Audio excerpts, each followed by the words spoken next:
오늘 아카데미 이 계절학기 첫 시간에 나오신 우리 성도님들을 주님의 이름으로 사랑하고 축복합니다.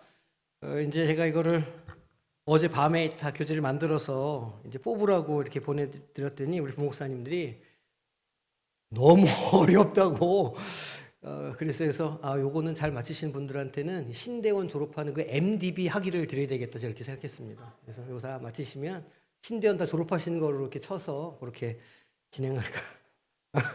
진짜로 제가 만들어 놓고 너무 어려워가지고 우리 저 김지호 목사님은 그 학교 MDB 그 신대원 다닐 때 그때 한번 공부하고 잊어먹고 있다가 다시 보게 되었다고 저한테 얘기를 해주었어요. 그래서 조금 좀 부대끼는 내용이긴 하지만 또 우리가 새로운 것을 배우는 기쁨을 가지고 또 우리가 또 담대하게 예배와 예전의 학문의 바다로 우리 한번 나아갈 수 있었으면 좋겠습니다. 자, PPT를 좀 띄워주세요. 이제 제가 예배와 예전에 대해서 말씀을 왜 드리려고 하는가, 그게 좀 의미가 있을 것 같아요. 이제 재직 세미나로 이제 우리가 대신해서 이걸 좀 하는데, 우리가 매주일 예배를 드리고, 그리고 성찬에 참여한다든가, 아니면 세례를 이렇게 본다든가, 또 예배 어떤 순서들이 있다거나 하는 것들을 우리가 이렇게 보는데, 사실은 거기에 2000년에 가까운 역사가 사실은 그 모든 행동들과 행위들에 있는 거예요. 그냥 뚝 떨어진 것은 아니거든요. 우리 기독교의 역사만큼이나 예전의 역사가 오래되어 있는데 그런 의미들을 좀 잘 알고 파악하고 우리가 그 의미를 더 잘 알고 그것을 보면 더 풍성해지는 은혜가 있다는 것이죠. 그리고 우리 개신교 통합교단뿐만이 아니라 다른 이제 기독교들, 예를 들면 성공회랄지 아니면 동방정교회랄지 천주교까지 포함해서 이 땅 가운데 있는 예수님을 믿는 종교들이 어떻게 하나가 되고 연합할 수 있는가, 그 기독교라고 하는 것이 가지고 있는 공통점은 무엇인가, 이런 것들도 우리가 좀 알아야 하고, 또 그러는 가운데 우리가 우리의 예배를 또 하나님께서 기뻐하시는 방식으로 잘 드릴 수도 있기 때문에 이것이 중요하다, 그렇게 생각을 제가 해서 한번 꼭 해야 되겠다 생각했는데 기회가 잘 맞았어요. 그래서 이번에 이제 6강으로 예배와 예전에 대해서 말씀 좀 드리고, 5강, 6강 가면 이제 예배 실제를 우리가 좀 다룰 건데, 예를 들어 성찬 어떻게 참여하는 게 올바른 모습인가, 우리가 이런 것도 좀 한번 실제적으로 훈련도 좀 해보고 이렇게 하나 좀 가지려고 하거든요. 그래서 잘 따라와 주시고 또 하나님께서 은혜를 주시면 우리 가운데 더 깊고 감사가 풍성한 은혜가 있게 될 줄로 믿습니다. 네, 믿음을 가지고 따라오시면 되겠습니다. 첫 번째 강의로 우리가 예배에 대해서 좀 설명을 좀 해드리려고 그래요. 용어부터 설명을 드려야 되는데, 예배는 이렇게 하나님께 우리가 예배 드리는 이것을 보고 우리가 예배라고 불러요. 예전은 무엇이냐면, 그렇게 예배 드릴 때 우리가 갖는 독특한 형식들이 있거든요. 그걸 예전이라고 부릅니다. 그러니까 예배는 하나님께 우리가 나아가는 그 모습, 그 형태를 예배라고 말하고, 그 자체를, 그 다음에 그 예배의 어떤 형식들이나 어떤 예식들은 이제 우리가 예전이라 이제 이렇게 이름을 붙여요. 예배는 영어로 worship이라 이렇게 부르고, 예전은 리터지라고 이렇게 말합니다. 영어로는. 그래서 제가 이제 영어로 우리 타이틀에 보시면 제가 worship과 리터지라고 이렇게 기록을 해놨습니다. 자, 그러면 첫 번째 시간은 우리가 예배란 무엇인가에 대해서 좀 나누겠습니다. 먼저 말씀 우리가 한 목소리 읽어볼까요? 자, 시작. 하나님은 영이시니 예배하는 자가 영과 진리로 예배할지니라. 아멘. 그러니까 예배하는 자들은 영으로 예배드려야 된다, 이런 말씀이 우리가 너무 잘 알고 있는 말씀이죠. 여기서 말하는 영은 성령을 말합니다. 그러니까 예배를 드릴 때에는 우리가 성령을 의지하여 성령이 충만하여 예배를 드려야 된다, 그런 뜻이에요. 우리가 다루겠지만 예배의 주인공은 사람이 아닙니다. 예배라고 하는 것은 기본적으로 우리가 하나님 앞에 나아가고 하나님께 드리는 것이기 때문에 예배의 중심에는 하나님이 계셔야 되는 거예요. 그리고 그 하나님을 알아보려면 반드시 성령의 역사와 조명하심이 있어야 되는 것이죠. 그래서 예배하는 자는 영으로 진리를 드려야만 합니다. 두 번째는 진리 안에서 예배를 드려야 돼요. 이 진리라는 것은 하나님께서 우리에게 주신 말씀과 또 그 말씀에 따르는 주님께서 보여주신 삶의 모습들을 의미하는 거예요. 그러니까 예배를 드린다는 것은 우리가 성령으로 드릴 뿐만 아니라 주님께서 알려주시고 보여주신 대로 들어야 한다는 의미가 여기에 담겨 있어요. 그게 이제 2000년 동안 우리에게 전통으로 남아 있는 거예요. 나를 기념하라 하셨던 그 말씀을 따라서 초대교회 교부들이, 그리고 중세시대 신학자들이 오늘날에 이르기까지 하나님께서 원하시는 예배 형식이 무엇인가에 대해서 고민하고 그렇게 해서 발전시켜 온 게 오늘날의 예배 형태가 되었다는 것이죠. 그러니까 우리가 그 원형을 공부해 보는 건 참 의미가 있는 일이라고 할 수가 있습니다. 자, 그러면 넘어가 볼게요. 우리가 오늘 세 꼭지를 배울 건데, 하나는 제도적인 차원에서 예배가 도대체 어떻게 정의가 되는가를 우리가 살펴볼 건데, 이 제도적인 차원에서의 정의는 우리 교단 헌법을 보면 예배란 무엇이다라고 정해놨어요. 총회 헌법에 보면. 그래서 우리가 총회 헌법에 나와 있는 예배에 대한 명제들을 우리가 좀 보면서 이게 제도적으로 이렇게 우리 교단에서는 예배를 정의하고 있구나를 살펴볼 거예요. 두 번째는 이제 신학적인 차원에서 몇 가지의 갈래로 신학적인 차원에서 예배를 어떻게 정의할 수 있는지를 살펴볼 거고, 그럼 이제 마지막으로 결론을 이제 말씀을 드릴 겁니다. 자, 그러면 첫 번째 우리 제도적 차원에서의 정의를 우리가 좀 먼저 나눠볼 건데, 교재 3쪽에 보면 있죠. 그러니까 대한예수교 장로회 통합교단의 예배에 대한 교리로 탁 정해놓은 거예요. 지금 이제 교재에 나와 있는 게 1장에 보면 교회와 예배 단락인데, 그 헌법 1장이 보면 이제 거기 제가 1-2-1이라고 했잖아요. 그게 이제 1-1-1은 교회에 대한 내용이었어요. 1-2는 예배에 대한 내용으로 헌법이 나와 있어요. 혹시 헌법이 궁금하신 분들은 저한테 얘기하시면 제가 PDF로 보내드릴게요. 거기 보면 이제 뭐 예배와 뭐 여러 가지 우리 교단이 가지고 있는 교리 체계들을 잘 정해놨거든요. 자, 그러면 우리 통합교단에서 도대체 예배를 뭐라고 정의하느냐?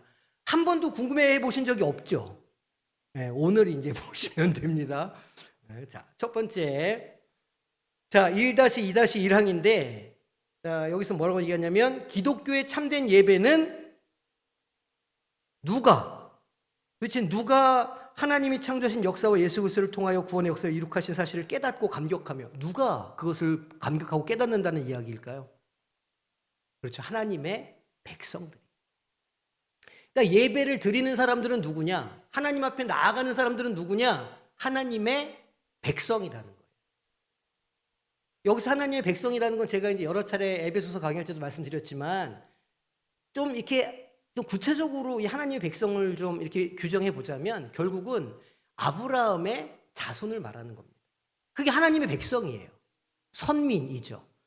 구약 시대에는 이스라엘 민족만 선민이었지만 예수님께서 자기 몸을 헐어서 그 막힌 담을 열어주셨어요. 뚫어주셨어요. 그래서 이방인들도 이제 하나님의 자녀가 되는 권세를 누린다 말하고 있어요. 그러니까 여기서 말하는 하나님의 백성이라는 건 좀 이렇게 자세하게 좁은 협의로 좀 보자면 아브라함의 자손이다. 그리고 우리가 아브라함의 자손이 영적인 아브라함의 자손이 됐는데 예수님으로 인한 것이다. 우리 에베소서에서 다룬 내용이에요. 그러니까 기독교의 참된 예배는 그러한 하나님의 백성들이, 나는 하나님의 백성입니다라고 고백하는 사람들이 하나님의 창조의 역사와 예수님을 통해서 구원의 역사를 이룩하신 사실을 깨닫고, 하나님이 나를 자녀 삼아 주셨다, 나를 구원해 주셨다, 이거에 감격해서 드리는 무엇이라고요? 응답의 행위예요. 그러니까 예배는 첫 번째 항이 무엇이냐면, 예배는 하나님의 백성이 하는 응답이라는 거예요. 하나님께서 우리에게 행하신 일들, 우리에게 주신 말씀, 우리에게 이미 하신 놀라운 일들이 있는데 우리가 거기에 반응하고 응답하는 게, 그게 예배의 본질이라는 겁니다. 응답하는 건 여러 가지 형태로 할 수가 있어요. 이제 우리가 나중에도 보겠지만, 어쨌든 이거를 우리 그 총회 공과 작년도 공과까지가 큰 주제가 무엇이냐면, 그래서 부르심과 응답이었어요. 총회 주제가 부르심과 응답이었어요. 몇 년 동안의 총회 주제, 교육부 주제가. 왜냐하면 하나님의 부르심이 있었고 거기에 응답하시는 것이 마땅한 하나님의 백성들의 해야 될 일이기 때문에, 그리고 그것이 큰 의미에서는 바로 예배다는 거예요. 이해가 되셨죠? 네, 여기 어렵지 않습니다. 그러면 여기서 예배자들은 최상의 마음과 목숨과 뜻을 다하여서, 마태복음 말씀처럼 어떻게 된다는 거냐면, 경배와 찬양과 영광과 권세를 삼위일체 되신 하나님께 드려야 된다는 거예요. 경배는 본래의 의미는 앞에 납작 엎드린다, 그런 뜻이에요. 경배한다는 것. 배가 절할 배자거든요. 그래서 하나님 앞에 납작 엎드리고 이렇게 엎드리는 건 경배라고 그러는데, 이거는 순종의 의미가 있죠. 나를 당신께 드립니다. 나는 당신의 종입니다. 이런 의미가 있는 행위고요. 찬양은 우리가 하나님의 성호를 높이는 것, 입으로 하는 찬양, 우리의 삶에서 우리가 입으로 하는 어떤 경배의 모습, 이런 것들이 다 찬양이라고 할 수 있고, 영이서 말하는 영광은 이 영어로 독솔로지라고 하는 건데 보통 우리는 송영이라고 번역하기도 하고, 그 계시록 보면 천사들이 그 보좌를 둘러싸고서 막 이렇게 찬양을 하거든요. 그게 송영이에요. 그러니까 이 거룩하신 하나님께 궁극적으로 피조물들이 해야 되는 행동을 찬양이라 그렇게 정의를 합니다. 그리고 모든 권세를 하나님께 드리는 것이다, 이제 이렇게 정의를 하죠. 이게 그 첫 번째 우리 교단 헌법이 정의하고 있는 예배의 정의예요. 자, 두 번째 1-2-1을 볼게요. 1-2-2. 자, 이 예배는 어떤 경우도 무엇으로 드려질 수가 없다는 거예요. 그게 무엇이냐면 인위적으로 드릴 수 없다는 거예요. 인위적으로 드릴 수 없다는 게 무슨 뜻이냐면 사람이 무엇인가를 해서 드릴 수가 없다는 거예요.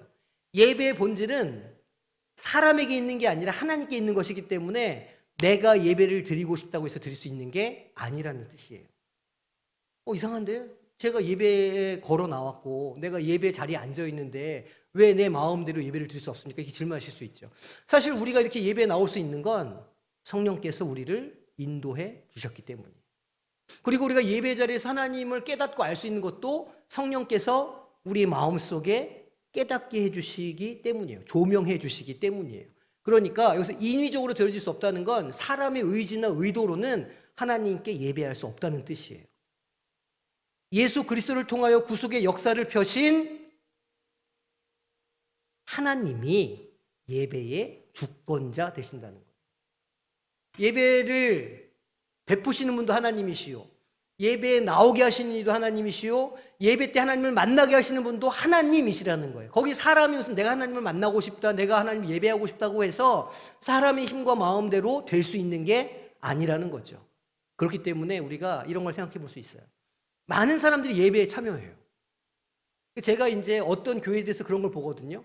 막 교회가 힘들고 어려우면 은혜가 안 되잖아요. 예배에 앉아있는 것 자체가 은혜가 안 되잖아요. 근데 저는 어떤 걸 보게 됐냐면 그렇게 이렇게 사람의 눈으로 보기에는 은혜가 말라버린 것 같은 교회에도 어떤 분들은 은혜를 받더라는 말이에요. 그 예배를 통해서. 그러니까 하나님께서는 일하시고 하나님께서는 어떤 방식으로든 그 영광을 하나님께서 받으셔야 할 영광을 남에게 빼앗기지 않으시는데 그것은 사람의 생각과 판단과는 전혀 다른 것이라는 거죠. 우리의 의지와 우리의 생각으로 그것을 가늠할 수가 없다는 뜻이에요.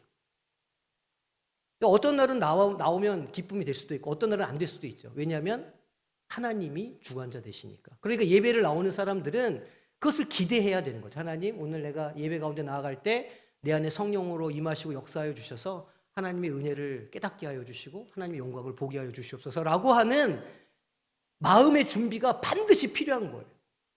그래야 하나님께서 은혜를 주실까 말까 이렇게 하는 건 아니겠어요? 왜냐하면 예배의 주관자는 하나님이시니까. 예배를 드리도록 부르시는 분도 하나님이시고 받으시는 분도 하나님이시고 감격과 은혜와 사랑과 새 힘을 주시는 분도 하나님이시다. 이게 예배다. 우리 헌법이 정의하고 있어요. 자, 세 번째 1-2-3 항에 뭐라고 이야기하고 있냐면 이 예배는 어떤 경우도 똑같죠. 이 예배는 어떤 경우도 무엇으로 드려질 수 없고 오직 삼일체 하나님만이 무엇이 되고 무엇이 되어야 한다. 약간 감이 오시죠. 어떤 경우도 인간 중심으로 드릴 수 없다는 거예요. 사실은 그렇기 때문에 우리가 이제 한참 90년대, 2000년대 초반에 열린 예배가 되게 유행이었어요. 그래서 우리 그러니까 예배 형식들을 다 드러내고 그냥 막 찬양 막 하고 말씀 딱 듣고 다시 막 찬양하고 기도하다가 끝나는 약간 이제 오순절 쪽에, 그러니까 순복음 오순절 쪽에 교파들이 이제 그런 형태의 예배를 많이 취했는데 그건 좀 고민을 좀 해봐야 되는 문제라는 거예요. 그러니까 우리가 다른 집회 때는 몰라도 거룩한 주일에 하나님 앞에 들어가는 예배는 하나님께서 말씀하시고 하나님께서 가르쳐 주신 그 모습을 따라서 드리는 것이 옳은 것이 아닌가, 우리가 그런 걸 살펴봐야 하는 거죠. 어떤 경우도 인간 중심으로 예배를 드릴 수 없다는 거예요. 인간의 편리를 따라 예배를 드릴 수 없다는 거죠. 오직 삼위일체 하나님만이 중심이 되고 대상이 되어야 된다. 예배의 대상이 하나님이 되셔야 된다. 예배의 대상이 새신자가 되거나 예배의 대상이 예를 들면서 임직자가 되거나 예배의 대상이 이런 게 되면 안 된다는 거죠. 사실은 그래서 보수적인 교단들에서는 예배 시간에 사람한테 박수 치는 것도 사실은 좀 금하고 있죠. 왜냐하면 예배는 하나님을 향한 것인데 너무 우리가 사람을 향하면 안 된다 이렇게 하는 경우가 있는데 저는 그걸 어떻게 해석하냐면 우리 이제 나중에 보겠지만 예배 순서 중에 사랑의 인사, 사랑의 교제하는 시간이 있어요. 우리도 이제 예배 시간에 그 시간이 있는데 그때는 서로 사랑의 입맞춤이라고 그 예전에는 그러니까 초대교회는 그 시간에 사랑의 입맞춤을 하고 서로를 위로하고 격려하는 시간이 따로 있었거든요. 예배 중에. 저는 이제 그것을 확대해서 이렇게 생각을 하는 거예요. 여하간에 예배의 대상은 하나님이셔야 된다는 거죠. 그리스도인들은 오직 하나님의 은혜만을 생각하면서 예배를 드려야 하고 성령님의 역사 아래서 성경 말씀의 선포와 성례전이 진행되도록 해야 한다. 특별히 예수 그리스도를 구원의 주님으로 영접하는 무엇이 예배의 기본이 될까요? 예수님이 나의 주님이십니다 라고 하는 이게 뭘까요? 신앙 고백. 그 신앙 고백이 뭐죠? 그게 믿음이에요. 믿음이 예배의 기본이 돼야 된다는 거예요. 그러니 믿음이 없이는 하나님을 기쁘시게 할 수 없다 말하지 않습니까? 믿음이 있어야 그 자리에 나아갈 수 있고 믿음이 있어야 하나님께서 나에게 일하시는 것을 기대할 수 있고 믿음이 있어야 성령의 역사가 우리 안에서 행할 수 있는 것이죠. 그러니까 예배는 인간 중심적이어서는 안 되고 오직 하나님만 우리 예배의 대상이 되어야 된다. 분명히 우리 헌법에도 규정을 하고 있습니다. 자, 이제 1-3-1-1항을 한번 볼게요. 기독교는 사도시대부터, 사도시대가 언제일까요? 예수님 승천하시고 12제자가 활동하던 시대를 사도시대라고 불러요. 기독교는 사도시대부터 우리 주님 예수 그리스도께서 죽음으로부터 부활하신 안식 후 첫날을 무슨 날로 지켰을까요? 그렇습니다. 주님의 날, 주일로 지킨 거예요. 주일은 제7일 안식일이 지켜야 된다. 그래서 그분들은 토요일에 하잖아요. 그런데 우리가 가지고 있는 이 믿음은 사도신앙이에요. 사도들이 안식 후 첫날 모여서 예배하기 시작했던 거예요. 그래서 우리도 안식 후 첫날 안식일이 토요일이었으니까 안식 후 첫날 주일이 우리에게는 주님의 날이 된 거죠. 이날 우리는 공예배를 드리는 거죠. 이날에 모든 성도들은 죽음을 정복하신 주님의 부활을 송축하며 부활의 기쁨을 경험했어요. 우리가 왜 주일날 예배 드린다고요? 안식 후 첫날 함께 부활의 기쁨을 나누었기 때문에 우리가 그래서 주일에 예배를 드리는 것이다. 이렇게 하시면 돼요. 이거 이제 날짜에 대한 헌법이에요. 다음 1- 계속 이어지는 거예요. 또한 이날은, 그러니까 주일은 하나님께서 창조의 역사를 시작하신 날이고 창조 후에 새로운 출발을 가져오신 날이에요. 왜냐하면 6일 동안 창조하시고 7일째 안식하셨어요. 네, 그걸 말하는 거죠. 그리고 새로운 시작을 하는 거예요. 그러니까 사실은 우리가 주말이라고 해서 토요일, 일요일을 주말이라고 부르잖아요. 세상 사람들은. 하지만 그리스도인들에게 주일은 한 주간의 첫날이에요.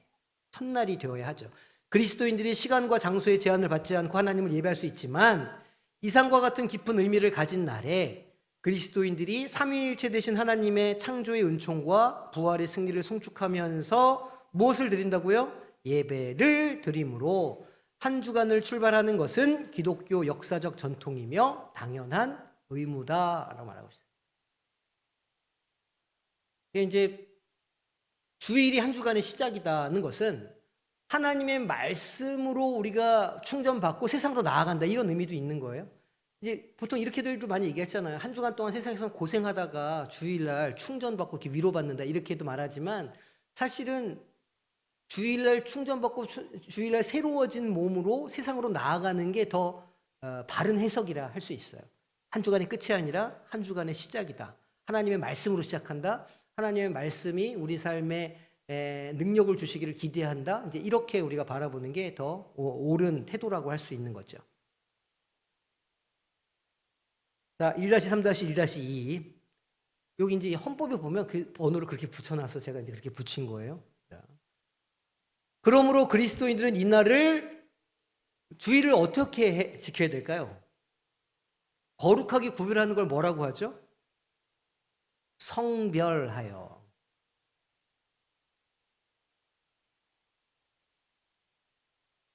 자, 생각해 보세요. 나는 주의를 성별하고 있나? 이렇게 한번 곰곰이 한번 생각해 보시기를 바랍니다. 과연 나는 정말 하나님의 날 주의 일 예배하기 위하여 나의 마음과 생각과 뜻을 이렇게 정돈하고 그것을 기대하고 있는가? 이렇게 생각해 보셔야 돼요. 사실 세상 사람들은 이 세상 삶을 중심으로 움직여요. 내가 일주일 동안 어떻게 살까를 고민하면서 주말을 보내거든요. 그런데 그리스도인들은 완전히 반대죠.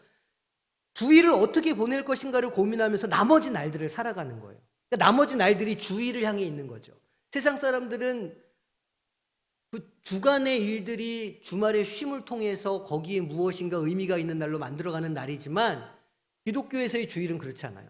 나머지 날들이 주일을 향해 있는 모든 날 월요일서부터 토요일까지가 결국은 하나님을 예배하는 삶을 향해서 초점이 맞춰져 있어야 한다는 거예요. 그게 성별하는 것이죠. 그게 구별되는 것이고 그냥 토요일이나 주일이나 월요일이나 똑같으면 그건 구별되는 게 아니지 않습니까? 그러니까 우리의 마음에서부터 그것을 구별할 수 있는 노력이 필요하다. 그래서 이른 아침부터 육신의 생업을 중지하고 모든 가족이 예배를 드릴 준비에 거리낌이 되는 예배를 드리는데 거리낌이 되는 가족 중에 있는 일이 뭐가 있을까요? 차 타고 오는데 막 해가지고 바로 집으로 다시 가고 이런 거 있잖아요. 왜? 그런 걸 말하는 겁니다. 생각이나 거리낌이 되는 생각 또 거리낌이 되는 말 그렇죠? 한마디 잘못하면 그냥 주일 아침부터 그냥 산통 다 깨는 거예요. 그리고 행동을 삼가라는 거예요. 주일에는 생각과 말과 행동을 삼가야 한다. 주일을 지키는 방법이죠. 한 가지 더 있어요. 그리고 하나님의 말씀을 묵상하고 예배를 인도할 하나님의 누구를 위하여?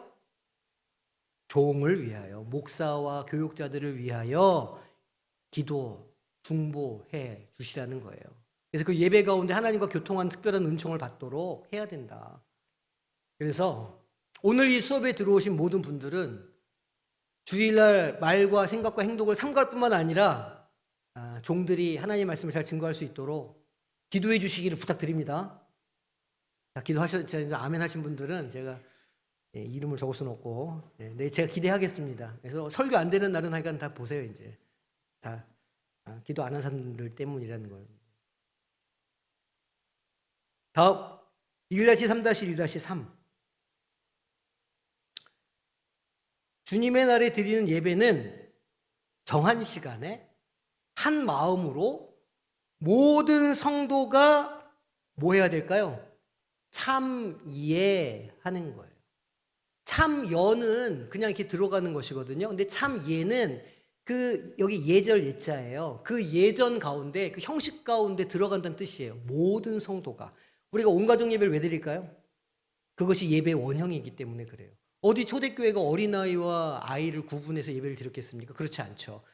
제가 이제 다음 주에는 회당 예배 장면 한번 보여드릴 거예요. 지금도 이제 유대교 회당에서 드리는 예배를 보여드릴 건데 시장통입니다. 예배가. 뭐 우리처럼 이렇게 막 엄숙하고 이런 거 없어요. 유대인 회당 예배는 막 애들 돌아다니고 막 노래 부르고 춤추고 몇 년 전인가 한 600명이 큰 회당에서 춤추면서 노래하다가 회당이 무너져가지고 큰 사고가 난 적도 있어요. 그렇게 예배 시간에서는 난리거든요. 유대인들은. 여하간에 모든 성도가 참여하는 것이 예배의 원형이다 는 거예요. 처음부터 끝까지 경건한 마음으로 질서를 지켜서 예배를 드려야 된다는 것이죠. 1-3-1-4 공중 예배를 마친 후에는, 그러니까 주일날 예배를 마친 후에는 그 남은 시간을 어떻게 써야 되느냐? 영적인 성장을 위해서 쓰라는 거예요. 영적인 성장을 어떻게 가져올 수 있을까요? 뭐 말씀도 읽고 경건 서적들도 읽고 이렇게 할 수도 있죠. 그리고 서로를 위해서 기도해 줄 수도 있고 교제하면서 서로의 믿음을 더 세워줄 수도 있고 여러 가지 방법들이 있어요. 얼마든지 가능한 일들이 많죠. 이 헌법에는 기도, 찬송, 성경 공부를 좀 하자 이제 이렇게 이야기하고 있고 신앙적인 대화, 또 경건한 서적 이렇게 좀 읽자 이렇게 얘기하고 있어요. 또 병자 위문이나 가난한 자를 구제하는 일, 불신자들을 위한 전도 같은 것들을 하면서 그 예배 때 받은 사랑과 은혜가 어디에 이어지도록 해야 될까요? 네, 생활에 이어지도록 해야 된다는 거예요. 우리의 모습을 이제 또 돌아봐야 되겠죠. 우리 주일 예배 딱 끝나면 어떻게 하나요? 바로 세상으로 돌아가십니까? 오찬 예배 끝나면 드디어 다 끝났다. 이제는 내 세상이다. 이렇게 막 하시지 말고 뭔가 더 우리의 신앙의 공동체가 잘 세워져 나갈 수 있도록 어떤 일들을 하는 것이 예배의 바른 모습이다라는 것이고 그런 의미에서 우리가 목장 모임을 하거나 이제 우리가 시작하게 될 이 동아리 모임도 같은 연장선상에 있는 거예요. 동아리 모임이라고 뭐 우리가 다른 활동들을 하겠지만 그 안에서 결국은 믿음의 교제가 일어나고 그 세대 간에 또 다른 사람들 모르는 사람들끼리 그 안에서 하나님 안에 일어나는 그 연합을 이루기 위한 모임이기 때문에 예배 연장선으로 우리가 이해를 해야 하는 것이죠. 이게 이제 총회 헌법이 가지고 있는 예배에 대한 정의예요. 제도적인 차원에서의 예배의 정의죠. 이해가 되시죠? 어렵지 않죠? 잘 따라오셨습니다. 여기까지. 그러면 이제 조금 어려운 것을 한번 나가보겠습니다. 두 번째 꼭지는 뭐냐면 그럼 이제 신학적인 차원에서의 예배를 어떻게 정의할 수 있느냐는 거예요. 신학적인 차원에서. 네 가지입니다. 첫 번째, 예배를 뭐라고 부를 수 있느냐. 예배가 뭐냐 할 때 예배는요. 재현하는 거예요. 옆에 제가 영어를 써놨는데 이게 아남네시스라고 써놓은 거거든요. 제가 이제 여러 번 설명드렸는데 이 아남네시스가 재현하다, 반복하다라고 하는 의미를 가지고 있는 단어예요. 헬라어죠. 예수님께서 성찬하실 때 나를 기념하라 말씀하셨잖아요. 거기서 기념하다라는 단어가 바로 이 아남네시스라고 하는 단어예요. 아남네시스. 그러니까 이제 어디 가서 예수님께서 아남네시스 하라고 하셨어요. 이렇게 하면 아마 한국 교회에서 그 정도의 용어를 쓸 수 있는 건 성광교회 성도밖에 없다고 저는 그렇게 생각합니다. 진짜로. 그래서 이 아남네시스하는 신앙이야말로 재현해내는 신앙이야말로 이것이 바로 이렇게 예배의 참된 모습이다 이렇게 할 수 있어요. 그러니까 넓은 의미에서 보는 거예요. 예배라는 것이 어떤 의미가 있느냐 할 때 넓은 의미에서 볼 때 예수님의 삶과 구속 사건을 기념하고 재현해내는 거예요. 예수님께서 어떤 삶을 살아가셨을까요? 자기를 희생하는 삶을 사셨어요. 내가 섬기러 왔다 이렇게 말씀하셨잖아요. 그러니까 예수님의 삶을 재현해낸다는 건 오늘 우리의 삶을 재현해낸다는 건 우리도 나를 희생하고 섬기는 자의 모습으로 산다는 뜻이에요. 내가 그렇게 살 때 예수님의 삶이 어떻게 돼요? 내 삶에서 아남네시스 돼요. 재현돼요. 그게 예배라는 거예요. 그러니까 여기서 말한 이 넓은 의미에서의 예배는 단지 그냥 교회에서 드리는 이 공간에서 드리는 예배만을 의미하는 게 아니죠. 우리의 삶의 자리에서 어느 곳에서든지 우리가 예수님을 따라 살려고 하면 그것이 예배다라고 하는 정의를 가지고 있는 거예요. 이 아남네시스에서 좀 드릴 말씀이 있는데 이게 이제 이 고대 헬라어, 원래 헬라어거든요. 고대 헬라어, 그러니까 2000년 정도에 쓰던 그 헬라어를 보면 그 어떤 단어는 어떤 특정한 의미랑 딱 붙어 있어요. 그래서 뭐 똑같은 단어를 여러 군데서 다른 의미로 막 쓰지를 않고 한 단어는 한 가지의 의미로만 이렇게 쓴다는 거예요. 그래서 이 단어가 어디 나오나 이렇게 보니까 이 단어를 제일 처음 쓴 사람, 그러니까 제일 처음 발견되는 문헌이 뭐냐면 성경이 아니라 플라톤의 국가라고 하는 책이에요. 플라톤이라고 하는 철학자가 있어요. 이 플라톤이 국가라는 책에서 이 단어를 제일 처음 쓰는데 어떤 의미에서 이 아남네시스를 쓰냐면 진리를 깨닫는 것을 아남네시스라고 불렀어요. 플라톤은 뭐라고 얘기했냐면 원래는 우리가 다 천상의 존재들이었다는 거예요. 다 천상의 존재, 그 사람 말에 따르면 이제 이데아라고 하는 우리가 천상의 존재들이었는데 이 레테의 강, 그 소설 같은 데서 많이 보셨죠? 레테의 강을 싹 지나면서 다 잊어먹는다는 거예요. 하늘에 내가 천상의 존재라는 걸. 그 세상에 태어난다는 거죠. 그 세상에 태어나서 레테강에서 잊어먹었던 기억을 다시 살려내는 것을 아나네시스라고 불렀어요. 플라톤은. 그게 재현해내는 거예요. 아, 내가 원래 속해 있던 곳, 내가 원래 어떤 존재인지를 확인하고 알아내는 것을, 그 행동을 아나네시스라고 불렀거든요. 레테강을 이렇게 지나오면서 모든 기억을 잊어먹었는데 헬라어로 진리를 뭐라고 부르냐면 알레테이아 이렇게 불러요. 헬라어로 진리를 알레테이아 부르는데, 알레테이가 뭐냐면 레테에 반대말이 되는 A를 붙인 거예요. 그러니까 레테강을 지나면서 다 잊어먹은 걸 알레테, 다시 생각나게 한다. 그게 진리라고 하는 단어의 본래 뜻이에요. 그래서 우리 이 신약 성경에서도 진리라고 할 땐 다 알레테이아라고 하는 단어를 쓰거든요. 그러니까 정리를 좀 하자면 재현해낸다는 것은 원래 우리가 어떤 존재인지를 다시 기억해내는 것.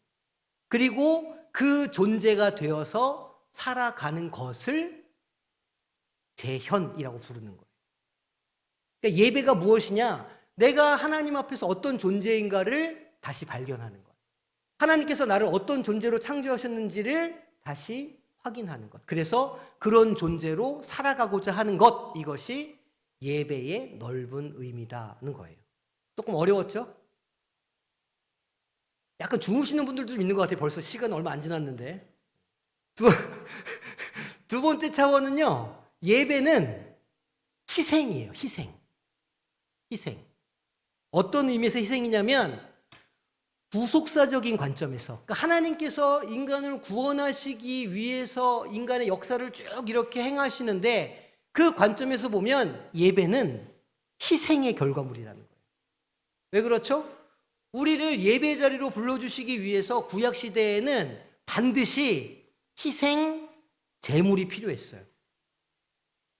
신약시대에는 희생 제물이 필요 없죠. 왜냐하면 예수님께서 단번에 자기 피로 제물이 되어주셨기 때문에.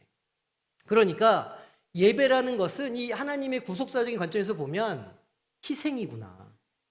거기에 피 흘림이 있구나. 예배라는 것에는 있는 거예요. 예수님께서 우리를 위해서 희생하셨던 것처럼 우리는 예배를 통해서 나 스스로를 하나님께 살아있는 산 제물로 드린다고 하는 그 의미가 예배 안에 포함되어 있다는 거죠. 내가 예배로 나아간다고 할 때에는 나를 구원하신 예수 그리스도의 보혈이 있고, 그리고 내가 주님 앞에 나를 드린다고 하는, 나를 전제물로 드린다고 하는 의미가 거기에 담겨 있다는 거예요. 아, 구속사적인 차원에서는 예배가 희생이구나, 그 제물을 뜻하는구나 아시면 되는 거예요. 이제 우리가 다다음 주에 구약 성경의 제사에 대해서 우리가 좀 살펴볼 건데, 거기 하나님께서 이렇게 정해놓은 제물들이 쫙 있어요. 뭐 번제, 화목제, 뭐 속건제, 속죄제 막 이렇게 그 모든 것들이 다 그 예배를 위한, 하나님 앞에 나아가기 위한 방법들을 기록해 놓은 것이거든요. 그러니까 예배는 결국은 희생이다는 걸 알 수가 있죠. 자, 세 번째 예배는 뭐냐? 그러면 예배는 공동체의 일원이 되는 것이다. 공동체의 일원이 된다. 커뮤니언 펠로우십을 갖게 되는 것이다. 멤버십을 갖게 되는 것이다. 이렇게 알 수가 있어요. 그러니까 공동체적인 관점에서는 세례받은 모든 성도들과의 교제가 일어나는 공간이 바로 예배다. 왜냐하면 예수 그리스도를 머리로 하여 몸된 지체들이 모여 있는 곳이 교회고, 그 교회가 감당해야 될 첫 번째 일이 예배하는 일이기 때문에 그런 거죠. 예배를 드린다는 건 이렇게 독립된 한 개인으로 거기에 참여하는 게 아니라 내가 이 몸된 교회의 한 지체로 거기에 참여하게 된다는 거예요. 예배에 우리가 예배를 드린다고 하는 건 이 예배를 드리고 있는 모두가 우리가 다 연결된 사람들이라는 뜻이에요. 구별되어 있지 않고 차별되어 있지 않고 하나님의 자녀로서 모든 은혜를 동등하게 누리고 있는 사람이라는 의미가 여기에 있어요. 그러니까 공동체적인 관점에서는 우리가 공동체 일원이 되는 것이 예배구나라는 것을 알 수 있는 거죠. 여기에는 특별히 성찬의 의미가 담겨 있어요. 성찬을 이렇게 주님께서 베푸실 때 떡은 내 살이고 포도주는 내 피라 이렇게 말씀하셨어요. 주님의 살과 피를 먹음으로 우리는 우리 안에 예수 그리스도의 살과 피가 흐르게 되는 사람이 되었고, 그래서 우리가 주님 안에서 한 사람이 되는 그런 놀라운 신비를 경험하게 되거든요. 그러니까 여기에는 그 성찬의 어떤 의미와 신비가 담겨 있는 것이죠. 공동체가 된다는 것에는. 자, 마지막으로 신학적인 차원으로는 무엇이냐면 예배는 감사예요. 감사. 그러니까 하나님께서 우리에게 하신 일들이 있잖아요. 하나님께서 우리에게 먼저 베풀어 주신 일이 있어요. 그럼 우리는 거기에 뭘 해야 되죠? 아까 우리 헌법에서 봤는데 하나님 우리에게 무엇인가를 해주시면 우리는 하나님께 응답해야 돼요. 그 응답의 가장 첫 번째 그 모습이 무엇이냐? 그게 감사라는 거예요. 나를 구원해 주셔서 감사하는 것. 내 안에 성령 주셔서 감사하는 것. 나에게 주신 은혜에 감사하는 것이 예배의 본질이라는 겁니다. 반응이기도 하고 부르심에 대한 응답으로서 하나님의 부르심에 대한 응답으로서 예배를 정의하면 예배는 감사가 되어야 한다는 거예요. 창조와 섭리에 대한 감사, 특히 예수 그리스도의 성육신과 고난을 통한 구속에 우리가 감사하면서 예배에 나아갈 수 있다는 것이죠. 정리를 해보면 넓은 의미에서 예배는 주님의 삶을 흉내내는 거예요. 우리가 주님의 삶을 흉내내면 그게 예배라고 할 수 있는 거예요. 어느 곳에선가 내가 예수님의 삶을 담기 위해서 노력한다면 그것이 곧 예배가 된다. 넓은 의미에서는.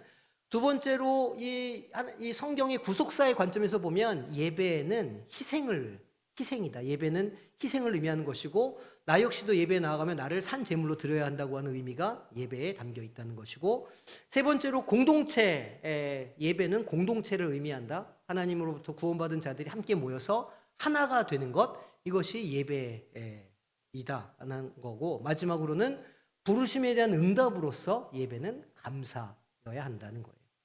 이게 이제 크게 신학적으로 네 가지 갈래의 예배에 대한 정의예요.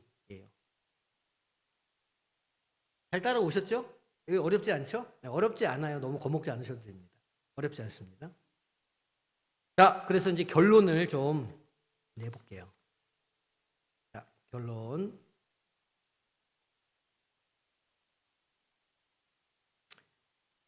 예배는 딱 두 단어로 말하면 하나님의 부르심과 우리의 응답이에요. 하나님이 먼저 말씀하시면 사람은 거기에 반응해야 돼요. 이게 예배 순서이기도 해요. 그래서 우리가 예배 순서를 짤 때 보통 어떻게 짜냐면 이제 나중에 우리가 이제 고대 예배 그 순서도 살펴보겠지만 하나님의 말씀이 선포돼요. 그러면 그 뒤에 따라서 송영, 찬송이 붙어요. 그리고 또 우리가 이래서 교동문을 읽어요. 그럼 교동문 뒤에는 또 찬송이 나와요. 누가 나서 하나님을 기뻐하며 기도해요. 그러면 그 뒤에 또 송영이 나와요. 그러니까 하나님이 우리를 불러주시면 우리가 응답하는 방식으로 예배 순서가 짜여져 있어요. 하나님은 우리에게 수직적으로 내려오셔서 우리를 부르시면 우리는 수직적으로 하나님을 향하여 올라간다. 부르심과 응답이 있는 자리가 예배의 자리라는 거예요. 그 김성대 목사님 오셔서 잠깐 얘기하셨는데 그 계시록에 보면 하나님은 늘 우편에 계시거든요. 그래서 나중에 이제 말씀드리겠지만 강대상이 우리 개혁교회 전통 방식은 말씀상이 오른쪽에 있어요. 그러니까 보시기엔 왼쪽이죠. 하나님 보시기에 오른쪽이라는 거예요. 강단을 등지고는 오른쪽에 말씀상이 있고 왼쪽에 사회상을 놓고 한 가운데는 성찬상을 놔요. 그리고 오른쪽에 하나님의 말씀을 하시니까 이 성가대 반응하는 사람들은 어디에 앉냐면 왼쪽에 앉아요. 그래서 제가 나중에 사진 몇 군데 보여드리겠지만 이 구조를 예전적으로 잘 만들어 놓은 교회는 다 그런 형태로 되어 있어요. 말씀상, 사회상, 가운데 성찬상, 그리고 보시기에 오른쪽에 성가대가 이렇게 앉습니다. 세문안교회 이수영 목사님 계실 때 재건축했는데 거기 재건축한 본당을 너무너무 예쁘게 잘 지어놨거든요. 그렇게 딱 세팅이 돼 있어요. 그리고 광나루 장신대도 한경지 기념관이 그런 형태로 딱 이렇게 되어 있습니다. 영락교회도 보시면 그렇게 말씀상, 사회상, 성가대 이렇게 그렇게 이제 구조가 되어 있어요. 나중에 다 이제 자료로 다 보여드릴 거예요. 어쨌든 예배는 하나님의 부르심과 사람의 응답이 예배라는 거예요. 예수 그리스도의 구속의 사건을 통해서 인간에게 보여주시는 하나님의 계시와 그것에 대한 인간의 응답이 예배다는 거고, 두 번째, 구원의 사건은 복음 선포와 성만찬으로 재현하고, 이게 예전이에요. 말씀을 전하는 것, 그 다음에 성찬을 하는 것이 하나님이 하신 일을 예배의 공간 안에서 우리가 재현하는 일이에요. 재현하는 거는 아주 좁은 의미로는 말씀을 전하고 성찬을 행하는 것, 이게 아주 좁은 의미에서의 재현이에요. 왜냐하면 주님께서 나를 기념하라라고 말씀하셨을 때, 이것을 재현하라고 말씀하셨을 때 그걸 하셨어요. 말씀을 주시고 떡과 잔을 나누어 주셨기 때문에, 그래서 모든 교회는 말씀과 성찬을 행해야 돼요. 우리 교회가 이제 지난 동안 코로나가 있어서 코로나 때문에 성찬을 많이 못했어요. 그래서 이제 우리가 이제 마지막 시간에 성찬에 대해서도 공부하고 1월 달에는 이제 세팅이 좀 덜 돼가지고 2월부터는 우리가 이제 매달 한 번씩 성찬을 이제 하려고 하거든요. 그런 이 연장선상에서 이해해 주시면 되는 거예요. 구원 사건은 그래서 복음 선포와 성만찬으로 재현하고, 성도는 어떻게 응답하냐면 그 자리에서 회개하고 결단하고 감사하며 하나님께 찬양함으로 응답한다. 요걸 위해서 예전이 존재하는 거예요. 자, 두 번째, 예배의 최종적인 목적은 무엇이냐면 결국은 찬양이다. 하나님께 영광 올려드리는 것이다 하는 거예요. 마지막 축도가 딱 끝나면 찬양대가 하는 그 후주가 있죠. 그게 송영이에요. 그게 독솔로지예요. 맨 마지막에 하는 그것이. 그러니까 독솔로지 이 찬양대 여기다 앉아 계시지만 마지막에 하는 찬양이 그 예배를 통해서 하나님께 영광을 올려드리는 우리의 마지막 응답이라는 걸, 왜냐하면 축도는 앞에 있는 목사 입을 통해서 하나님께서 주시는 음성이잖아요. 그거에 우리가 응답하는 게 찬양대의 송영이다. 이걸 딱 기억하셔야 돼요. 그냥 결코 가볍게 할 수 없는 게 마지막 후주입니다. 그러니까 후주 하실 때는 찬양대 마음을 단단히 먹고 내가 진짜 이것만큼 내가 잘한다 이런 느낌으로다가 보겠습니다. 이번 주부터 어떻게 하시는지. 일단 그렇다는 거를 아시면 됩니다. 자, 두 번째는 예배가 뭐냐 하면 예배는 셀러브레이션, 잔치라는 거예요. 이제 이거를 보통 축제라고 번역하기도 하고 만찬이라고 번역하기도 하고 여러 가지로 번역해요. 근데 저는 이게 우리 말로 잔치가 제일 좋은 것 같아요. 우리 옛날 생각해보면 어디 잔치 열린다 그러면 온 동네 사람들이 모여가지고 차별 없이 들어와서 국수 먹고 뭐 이렇게 하는 옛날 그 동네 잔치가 있잖아요. 딱 그걸 의미하는 것이거든요. 예배는 잔치다. 왜 잔치냐? 기독교 예배는 예수님의 부활 사건을 기념하는 축제이기 때문에.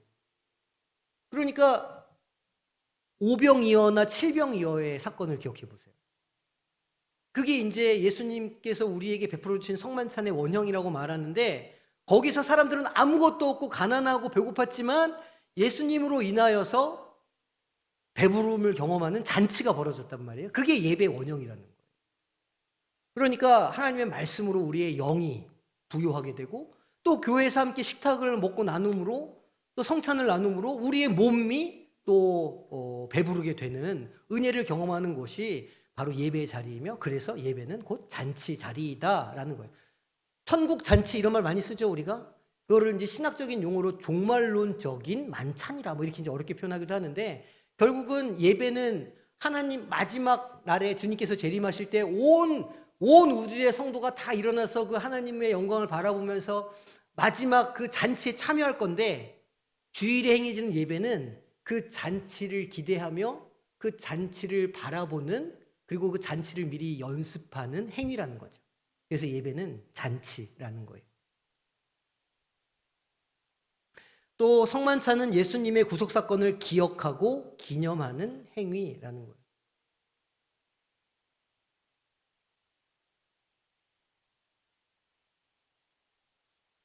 예배의 대상이신 하나님은 철학에서 말하는 객체가 아니라는 건데, 이게 어떤 의미냐면 하나님을 알 수가 없다는 겁니다. 그러니까 예배에서 우리가 하나님을 알게 되거나 지식적으로 하나님을 이해할 수 없다는 뜻이죠. 하나님이 어떻게 역사하실지 우리는 알 수 없다는 말입니다. 이게 왜 우리에게 잔치가 되고 이게 우리에게 왜 기쁨이 되어야 하는지, 그런 프로세스를 사람은 이해할 수 없지만 하나님께서 하실 수 있다는 거예요. 그래서 그 신학자가 말한 건데, 하나님을 통달할 수 없다 이렇게 말하거든요.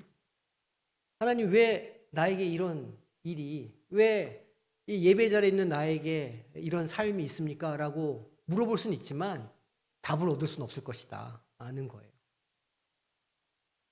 세 번째로 결론을 내보자면, 세 번째는 엔카운터, 예배는 만남의 자리라는 거예요.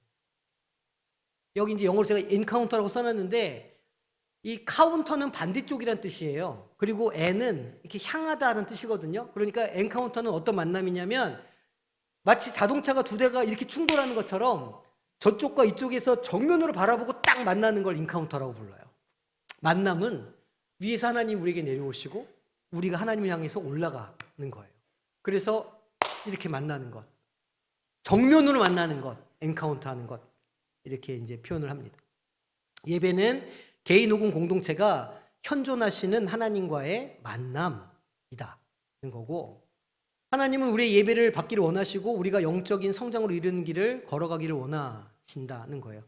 그런데 하나님이 의도하시는 영적인 예배와 우리가 생각하는 예배는 전혀 다를 수 있다는 거죠. 왜 다를 수 있냐면 사람의 생각과 사람의 판단이 들어가기 때문에. 이제 우리가 여기서 이제 이런 얘기를 좀 해봐야 되는데, 우리가 예배 전에 찬송을 해요. 그러면 이제 늘 긴장이 있어요. 거기에 앞에서 인도하는 사람과 이 회중과의 긴장이 있는데, 이게 어떤 긴장이냐면 좀 아는 것 좀 해라, 이거 좀 아는 것 좀 하고 좀 쉬운 것 좀 해라, 이제 이런 게 있거든요. 그런데 그걸 가만히 생각해 보면 과연 찬양을 누구를 위해서 하는 것인가? 내가 즐겁고 기쁘기 위해서 하는 것인가? 내가 뜨거워지기 위해서 하는, 내 감정을 뭔가 이렇게 텐션을 쫙 올리기 위해서 찬양을 하는 것인가? 그래서 옛날에는 어떤 표현이 있었냐면 준비 찬양이라는 게 있었어요. 근데 찬양이 준비 찬양이 어디 있습니까? 아니, 하나님을 찬양하는 거에 하나님을 찬양하는 행위가 무엇인가를 또 준비하는 행위가 되어야 하나요? 찬양 자체가 본질이고 그것이 목적인데? 그러니까 준비 찬양이라는 말은 굉장히 잘못된 표현이죠. 그리고 찬양할 때 물론 이제 그런 긴장감이 존재하지만 본질은, 그 찬양은 우리가 하나님께 드리는 것이라는 거예요. 재미가 없고 알지 못하고 반대로 너무 익숙해서 생각하지 않아도 자동으로 불러지고 그것 다 틀린 거예요. 그렇지 않겠어요? 잘 몰라도 최선을 다해서 하나님께 드려야 돼요. 너무너무 익숙해서 그냥 오르르 따라져 가는 것도 아무 생각 없이, 그것도 찬양이 아닌 거예요. 예배가 아닌 거죠. 아는 곡이든 모르는 곡이든 최선을 다해서 하나님께 드리는 거다. 그게 예배다. 이걸 기억하셔야 돼요. 그리고 이제 한국 교회는 전통상 성례전보다는, 그러니까 성찬보다는 말씀이 길어요. 개혁교회 전통이 좀 이렇게 성례보다는 말씀이 훨씬 더 강조가 되어 있어요. 이 개혁교회 전통은. 천주교는 말씀보다는 성례전이 훨씬 더 강조가 되어 있는 형태예요. 사실은 중간이 제일 좋겠죠. 중간이 제일 좋아요. 그래서 우리는 이 강단에서 선포되는 메시지를 들으면 내가 예배를 드렸다, 이렇게 생각하는 경향이 있는데, 이제 우리가 더 공부를 해보면 알겠지만 꼭 그렇지만은 않다는 거를 이제 우리가 좀 알아야 되고, 그리고 예배는 결코 우리의 만족이나 우리의 기쁨을 위한 자리가 아니다. 이거를 반드시 기억하셔야 됩니다. 예배를 나올 때는 책임감도 있어야 되고, 그리고 감사하는 마음도 있어야 되고, 하나님께 드리고자 하는 열망도 있어야 되는 것이죠. 그러니까 영과 진리로 예배를 드려야 한다는 것은 그냥 자연스럽게 드려지는 게 아니라는 뜻이거든요. 거기에는 우리의 희생, 우리의 어떤 헌신, 또 우리의 어떤 노력이 거기 있어야만 그 하나님께서 기뻐하시는 예배자로 설 수 있고 예배를 드릴 수 있다는 의미가 거기 담겨 있기 때문에, 이런 그 예배에 대한 공부를 통해서 우리가 좀 더 이렇게 온전한 예배자로 서게 되는 은혜가 있기를 소망합니다. 감사합니다. 우리 한 목소리로 읽어봅시다. 시작. 이제 옆에 분에게 한 번 더. 자, 시작.